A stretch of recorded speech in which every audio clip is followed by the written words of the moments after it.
I'm going to talk about the college's correspondence for the year 1916 and what it tells us about the college and what it was like 100 years ago. So earlier this year, the Heritage Centre were invited to become an institutional contributor to the Letters of 1916 project. And for those of you who don't know, this project has been run out of Maynooth University, and they're creating an online open access repository of letters, and they're inviting individuals and institutions to submit any letter written in Ireland or about Ireland during the year 1916. And then they're getting volunteers to transcribe these letters, and this is all being made available on the website. So if you have never seen it before, do have a look, because it's an amazing resource. Because we were invited to contribute to this, it gave us an opportunity to look into the college's correspondence. There are 28 boxes of letters in the archive, dating from the 1820s to the 1950s. And although when I first started in the college, I catalogued these at file level, we didn't have the time to go into cataloguing each letter individually. So this project gave us a great opportunity to look at a section of the college correspondence in much more detail. So this is just a snapshot from the archive catalogue, and it shows where the college correspondence sits in the wider collection. And it's divided up into 5 sections. Incoming letters. These are divided up by the college into files of 100 letters by the date received, and each file is identified by a Greek or Roman letter, and then a number afterwards. Outgoing letters. These are mainly carbon copies of letters sent by the college. Files of correspondence on a specific topic. These are created when something really important is happening. And in 1916, there's a very large file about the establishment of the College of Nursing, in which the college was heavily involved. There's also files of official addresses, certificates of thanks, and invitations. There aren't actually any of these for 1916. And then the final group is printed documents. So these are circular letters and notices produced by the college, and they're mostly about the college meeting. So across these 5 sections, there are 200 letters which were written to or from the college during 1916. I have to say at this point that the work in cataloguing these letters was only possible with the help of Rebecca and Ruth, who were working as interns with me earlier in the year, and they did much of the cataloguing work. And they didn't just catalogue the letters of 1916, they did all the letters from 1914 to 1918. So we've got a really good view of the college during the war years. And although this talk is focusing on the 1916 letters, I have taken some examples from outside the date range just to give a better idea. So what was the college like 100 years ago? At a superficial level, it was much the same as today. There was the same governance structure. We had the same groups of licentiates, members, and fellows, and this structure dates back to the 1692 Charter. But there were also some differences. So the president at the beginning of 1916 was MacDowell Cosgrave. He was elected for a 2-year term, and he'd been elected in October 1914, so there was a presidential election in 1916. The treasurer was Henry Theodore Bewley.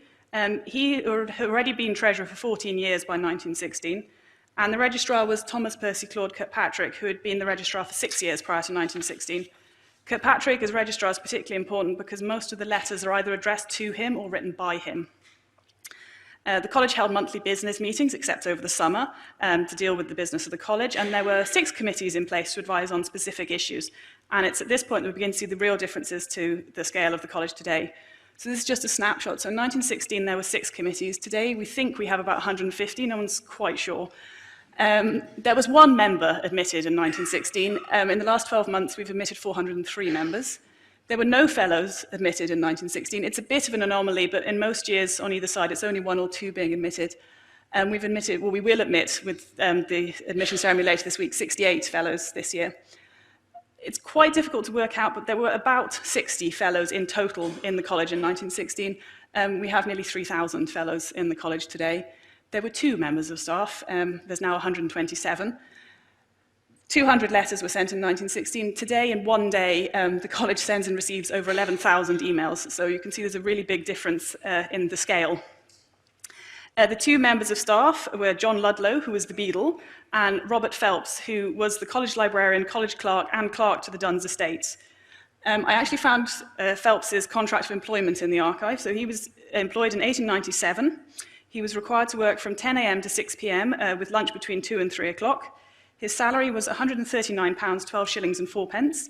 And he was also required to pay a bond of £50 to the college, which was security for the due care and preservation of the books and other property of the college committed to his care. I'm glad to say this financial obligation is no longer in place for the librarian. It should be noticed that while there were 2 direct employees of the college, they didn't have to do all the work. The accounts for the year show payments for messengers, charring, and liveries, and the college also retained the services of an accountant and a law agent. But it's against this background of much what today would be seen as a skeleton staff that the college was operating. So I tried to classify the 200 letters in 1916 into thematic groups to kind of show what the main areas of business for the college were, or perhaps the ones that they were writing about most. So the first 4 groups here are really admin for the college. They're printed notices about college meetings. Today's council members might like to know that the agenda for a meeting in 1916 was never beyond 1 page. Apparently the average today is 65 pages of documents per meeting. 100 years ago, this building was used as an external event centre. We rented it out to the Classics Association of Ireland and the Dublin Metropolitan Technical School for Nursing. Nobody can escape death and taxes. There were demands from the Inland Revenue, and there's also letters of condolence written by the college to families of fellows who have died. And for me, a very interesting set of letters covering donations to the college. So in 1916, the college received a portrait of Professor Apjohn, which is actually next to me here, a photograph of Surgeon General Joint, 3 early clinical thermometers, and a splendid donation of books from the widow of Dr. Benson. I'm glad to say that all of these donations are still in the collection, and we're in the process of reuniting Dr. Benson's library of over 200 books and journals. Benson worked at the Royal Victoria Eye and Ear Hospital in Dublin. His collection reflects his interest in ophthalmology, and as well as his own working library, he also owns several earlier works, many of which belong to William Wilde, and this one you can't quite see in the picture, but it's signed by Wilde up in the top corner. The next 2 sections of letters look at 2 jointly run or managed entities, the Conjoint Board, which still exists, and the Duns Trust. So the Conjoint Board was established by the College of Physicians and the College of Surgeons in 1886, and it was established to meet the requirements of the General Medical Council for a joint board to conduct medical examinations which would be recognised under the Medical Act. So from 1886, the licences of the 2 Royal Colleges were jointly awarded to all graduates of RCSI, and it's still the case today. The letters from 1916 show that this college here were consulted on changes to the curriculum, changes to the examinations, the appointment of new professors, and also the recognition of external courses. Duns Trust had existed for over 200 years, and it was still an important part of the college's work. The income from the trust funded professorships in the School of Physics in Trinity College, and also St Patrick Duns Hospital, which was the Trinity's teaching hospital. Interestingly, in 1916, Trinity wrote to the college asking them to join in repealing the School of Physics Act, which would lead to the winding up of the trust. Although the College of Physicians agreed and they appointed representatives to consult with Trinity, the trust wasn't finally dissolved until 1961, so it took quite a long time. The next sections of letters deal with membership of the college, membership in its widest sense, not just the members. As I've already said, only 1 member joined RCPI in 1916, but it still accounted for 8% of the college's annual correspondence just to admit this 1 member. So Robert Fair Fraser applied for membership on the 2nd of June 1916. Membership was introduced in the college in 1880, and anyone who was a licentiate of the college prior to 1880 could automatically apply for an upgrade to membership, and they didn't have to sit any exam. Dr. Fraser held a licentiate in 1880, but he waited 36 years before applying for his upgrade. I'm not quite sure why. In support of his application, which we have here, he also had to take a declaration, and this is his signed declaration, saying he would observe and obey the statutes, bylaws, and regulations of the college, that he would carry out the practice of my profession for the honour of the college and the good of the public, and that he would not engage in trade or sell medicines. Dr. Fraser was also required to submit references, and this is one of them, and it records that his integrity and moral character is beyond reproach. It was not just in gaining new members and fellows that the college was struggling in 1916. The letters also show that they had some difficulty finding a candidate to take up the presidency that year. In 1916, all fellows who had been fellows for at least 10 years, and there were 46 of them, were eligible for nomination to the presidency. These 46 fellows were allowed to vote for up to 3 of them, who they wanted to be selected as candidate for presidency. The 3 fellows who received the most nominations would then be asked if they wanted their name to go forward, and then a ballot would be held to select the president. In 1916, the 3 fellows who received the most nominations were Henry Bewley, who was the treasurer, James Craig, and Joseph O'Carroll. I had what I thought was a picture of Joseph O'Carroll until I found it somewhere else labelled as somebody else, so I'm afraid I'm not quite sure what O'Carroll looked like, so he's hiding at the end. Bewley was the first to refuse the nomination. He wrote in a letter to the college saying he did not believe he would be suitable for the office of president. 2 days later, James Craig also wrote to the college and said that he did not want to go forward for presidency, although he gives no reason. And this left just Joseph O'Carroll. He did accept, but he had some reservations. He expresses his great disappointment that Dr. Bewley had refused the nomination, as O'Carroll believed he would have been elected unanimously by the fellows. While he agreed that his name would go forward, O'Carroll stated he was so little confident of my ability to fill the role of president, that he would not be at all displeased if a more worthy candidate could be found. A more worthy candidate couldn't be found, and O'Carroll was elected unopposed. He appointed Bewley as his vice president. Bewley held to his resolution. He never became president of the college, but he did serve as treasurer for another 28 years, making his total service to the college 44 years. One of the groups of letters that really did surprise me was letters requesting change of name from doctors. I hadn't realized that the doctor's name on the medical register is influenced by their name on their certificate, so if they wanted to change their name on the medical register, they had to get their basic training certificate changed. 3 requests came in 1916. Maurice Hennigan O'Sullivan, who wanted to become Maurice Sullivan, Maya Cohen, who wanted to change his name to Miles Colt, and Dr. Cooper, who just wanted to drop Grace as her middle name. Well, it's possible to guess at the motivation of the first 2. You could argue that both of them were trying to make their name less obvious of their perhaps origins. Dr. Cooper's requirement in dropping Grace is less clear. Her correspondence is really interesting. It was carried out by her solicitor from Essex, Mr. Cahill, and one of the letters has an interesting aside on historical events. So this letter was written on the 4th of May, 1916, and it asks if matters are now in order in Dublin and whether I may safely forward you Miss Cooper's diploma through the post. So clearly he's worried that he's going to get lost in the GPO after the Rising. The letters that we've looked at so far look at the college administration, the joint relationship with Trinity and its members and fellows, and the next 3 groups look at how the college engaged with issues facing the wider medical profession in 1916, questions of professional conduct, new legislation that would affect the medical profession, and also the founding of the College of Nursing. This correspondence rating to professional conduct has 2 aspects. Doctors asking for the college to approve what I suppose we would call ethical questions about their practice, and then also the college disciplining those whose conduct did not meet the expected standards. So in November 1916, Dr. Webster, who was a licentiate of the college practicing in Sussex, wrote to ask the college to support him. He was a general practice and had been covering a friend's general practice when he was asked to prescribe for a patient he had not seen. The patient's mother attended the clinic, pressed him very hard to prescribe, and said she wouldn't say anything about it if he did it. Dr. Webster wrote to the college because he felt that he was being pressed both by the patient and by the doctor whose practice he was covering to prescribe. He says that the doctor had taken him aside on the matter the next day and asked him to reconsider his decision.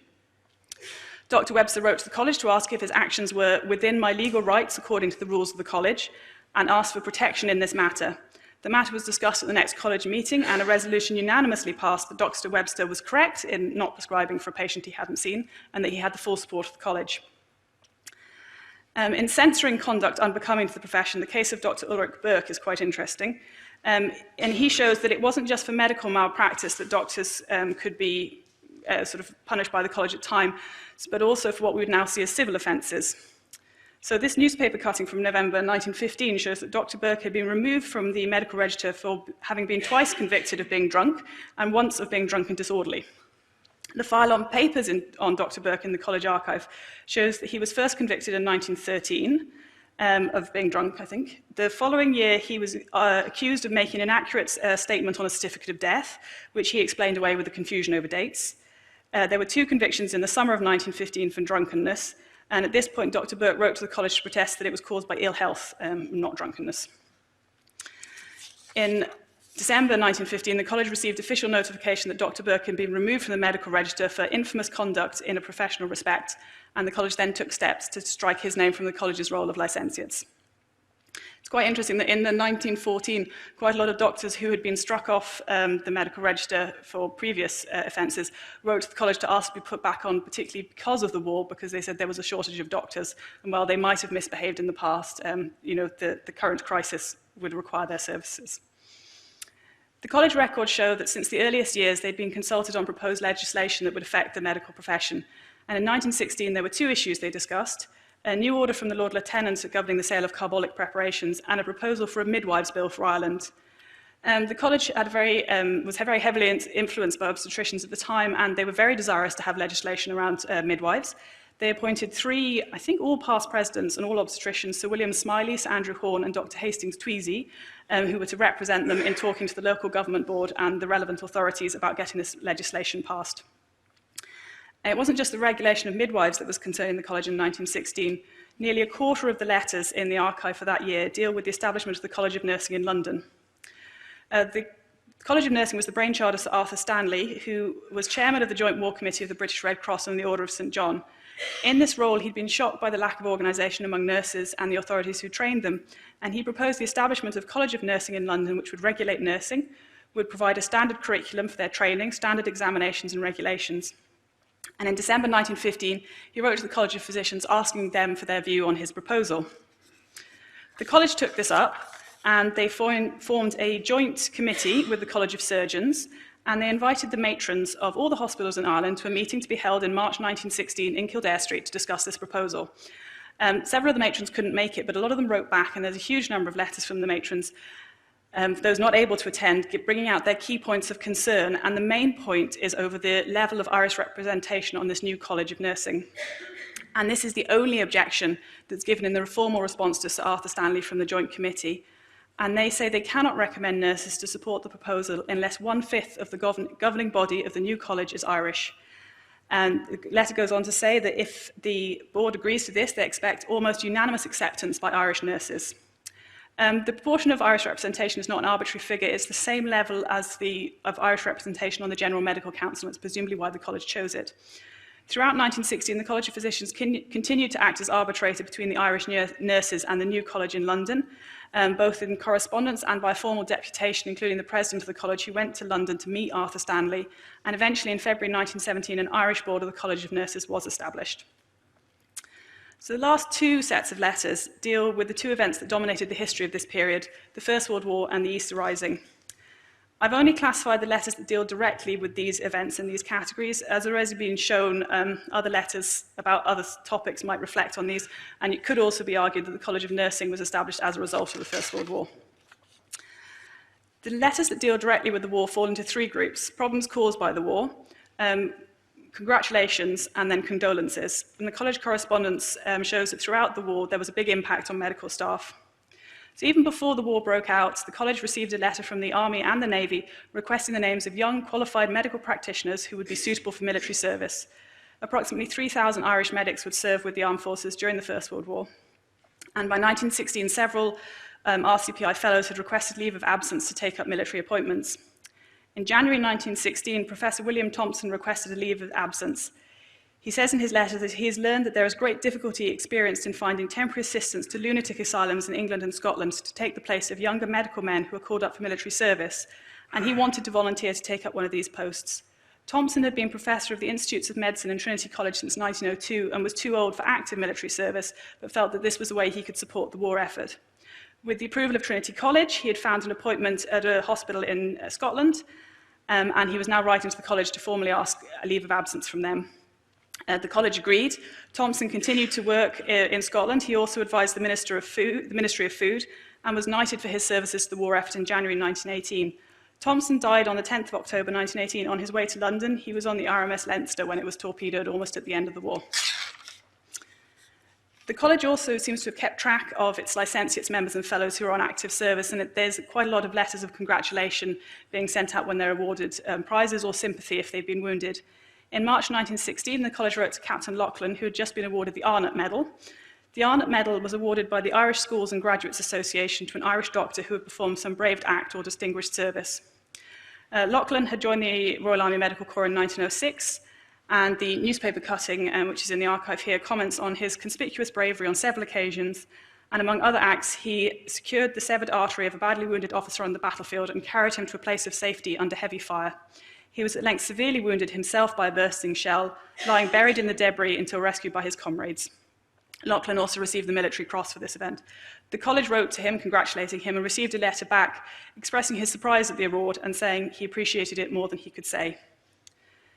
The letters of condolence sent out by the college, and especially the replies, are some of the saddest letters in the files. In 1916, two fellows, Wallace Beatty and William John Moore, lost sons in the war, and John McGee's Finney's son was seriously injured. Joseph O'Carroll, who we met up earlier when he took the presidency in October 1916, had lost a son in 1915 at Gallipoli.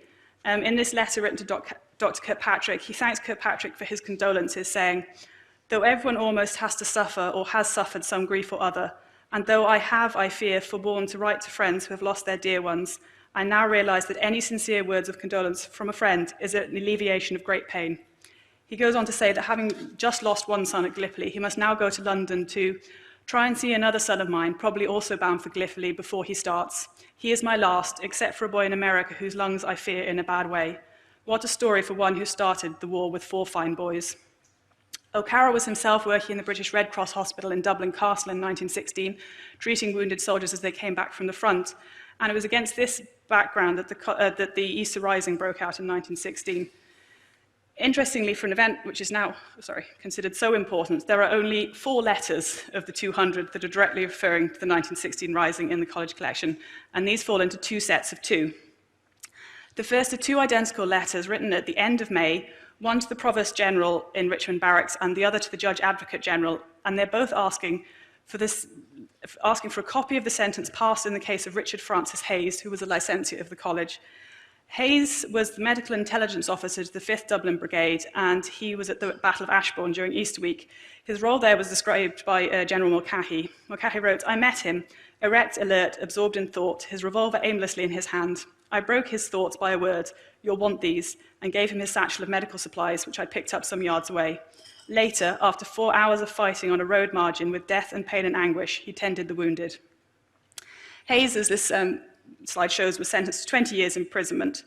There's no answer to the college letters in the file, so we don't know exactly why they wanted to know what his sentence was.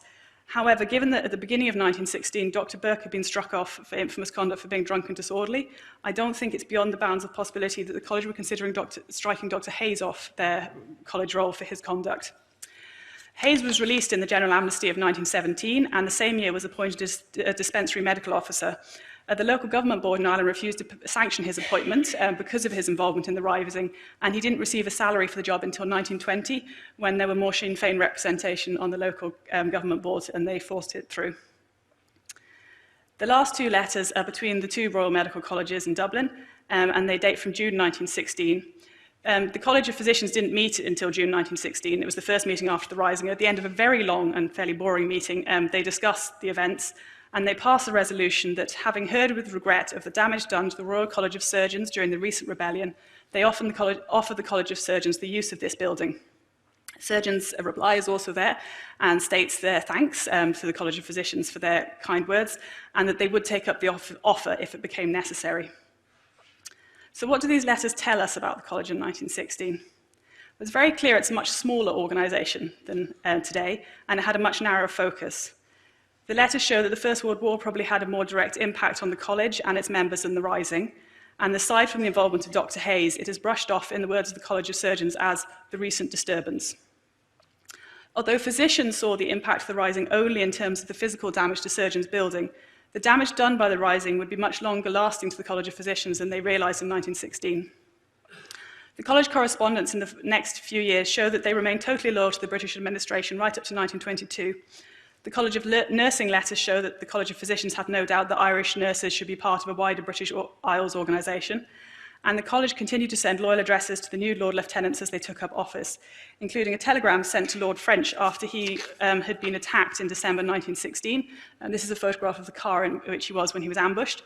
The telegram sends the college's heartfelt congratulations to you on your marvellous escape from the dastardly attack on your life. Having said the college remained loyal, they did put their medical duty in front of their political views. When General Macready passed an order directing medics to send the authorities the names and descriptions of all persons who are or are suspected to be suffering from wounds caused by bullets, gunfire, or other explosives, the College of Physicians refused to sanction this. They said they believed the order would cause doctors to act directly contrary to the usual ethical practices of the medical profession, a practice which has the sanction of every member of the community as well as that of ancient custom. Any departure from this practice is likely to shake the confidence of patients in their doctors, and they held to this line despite several quite strongly worded letters from General Macready. In the years following independence, the college, a royal college of largely Anglo-Irish Protestant medics, found it quite hard to find a new place in the new Ireland. While the differences between the college today and in 1916 are startling, the college actually remained largely unchanged until the middle of the 20th century.